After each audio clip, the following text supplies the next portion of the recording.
E2 investor visa US treaty countries के उन citizens के लिए एक ग्रेट अपॉर्चुनिटी है जो अमेरिका में अपना बिजनेस एस्टैब्लिश करना चाहते हैं और उस बिजनेस की बेस के ऊपर यूएस का ई वीज़ाज लेकर अमेरिका में मूव होना चाहते हैं। E2 वीज़ा की रिक्वायरमेंट्स बड़ी सिंपल सी होती है कि आपको एक रीजनेबल अमाउंट ऑफ इन्वेस्टमेंट, एक सब्सटेंशियल अमाउंट ऑफ इन्वेस्टमेंट जो है वो एक क्वालिफाइंग बिजनेस में करनी होती है। सब्सटेंशियल अमाउंट का जो स्टैंडर्ड प्रैक्टिसिंग जो रिकमेंडेड बजट है वो $100,000 और अबव है।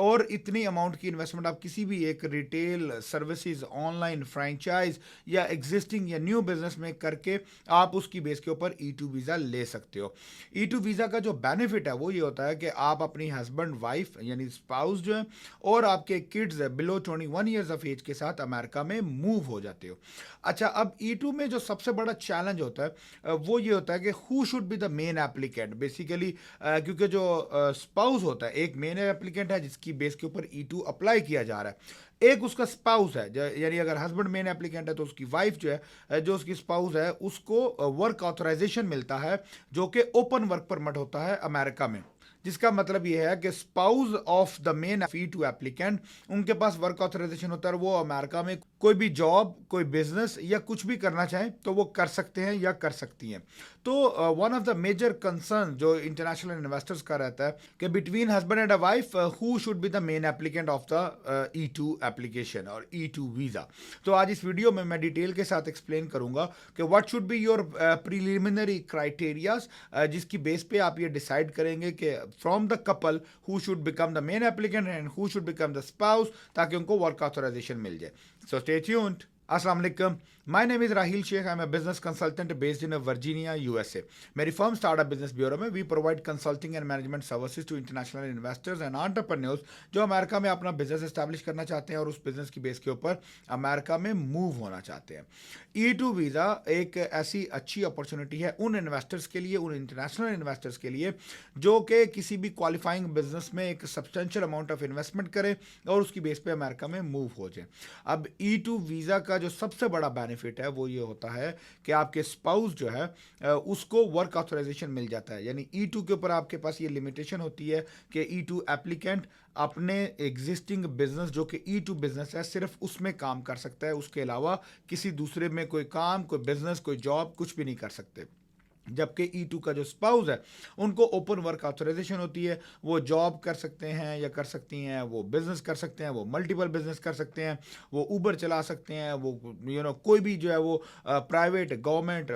या कॉरपोरेट कोई भी जॉब, कोई भी वर्कलोड या इवन कोई इंडिपेंडेंट कॉन्ट्रैक्टिंग का कोई वर्क है तो वो कुछ भी कर सकते हैं। तो इस सिनेरियो में आपके लिए ये चूज करना बड़ा इंपॉर्टेंट है कि who should become the main applicant. So basically from the family, husband और वाइफ में से जिसकी भी जॉब बेस्ड इनकम पोटेंशियल ज्यादा हो, so he or she should become the spouse. So for example, if you are a doctor or an engineer and you are a practicing professional and you want to continue in your profession, and then your wife is, for example, a housewife, or she is doing some like a teaching job, let's say, then it is better कि आप अपनी wife के नाम पे E2 business बनाइए और उसकी base के ऊपर आपको वर्क ऑथराइजेशन मिल जाएगा, because then you can come and do your practice as a lawyer, as a profession, as a doctor or as an engineer। जो भी आपके यहाँ के लाइसेंसिंग रिक्वायरमेंट्स है आप वो पूरा करके अपनी प्रैक्टिस जो है वो कर सकते हैं और आपका इनकम पोटेंशियल जो है वो ज़्यादा हो जाता है। लेकिन इस सिलेक्शन ऑफ मेन एप्लीकेंट या मेन इन्वेस्टर में आपको ये ज़रूर ध्यान रखना है कि the spouse who is going to become the main applicant, he or she should have the right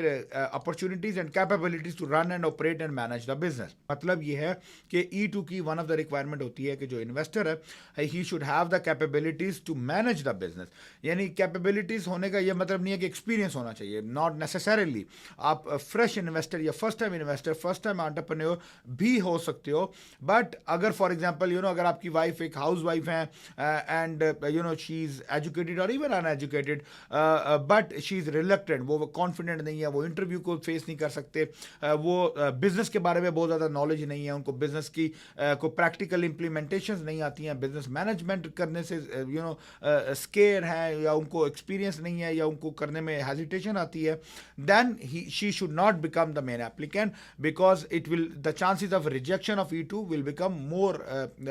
higher as compared to the other applicant जिसके पास experience हो या relevant expertise हो. So not only just because के you need to get a work authorization or a work permit, आप अपनी wife को जो है वो मेन एप्लीकेंट बना दें, you need to make sure कि जो मेन एप्लीकेंट है he should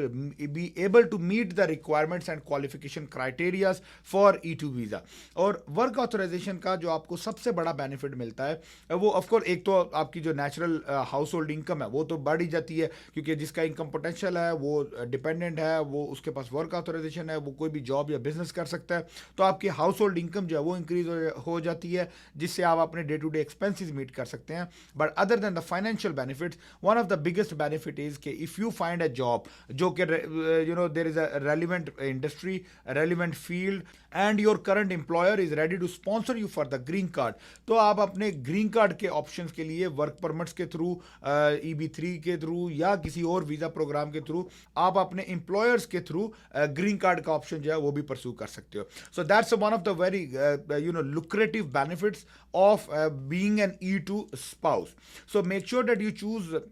very wisely, very appropriately, कि ना सिर्फ ग्रीन कार्ड के लालच में आप उस स्पाउस को जो है वो मेन एप्लीकेंट बना दे जिसके chances of getting approval weak हो, बट आपको इन दोनों का कैलकुलेशंस करके बड़ा प्रिसाइजली जो है वो आपने ये डिसाइड करना है कि who should become the main applicant, so that आपका ना सिर्फ E2 अप्रूव हो सके बल्कि आपके स्पाउस को वर्क ऑथराइजेशन भी मिल सके. So hope this video will help you to understand how to choose and finalize your main applicant and who should be your spouse. So E2 से related या US business से related आपके कोई further questions हो, कोई concerns हो, तो feel free to reach out to me. Me and my team would be happy to address all of your concerns. Thank you so much. Assalamu alaikum.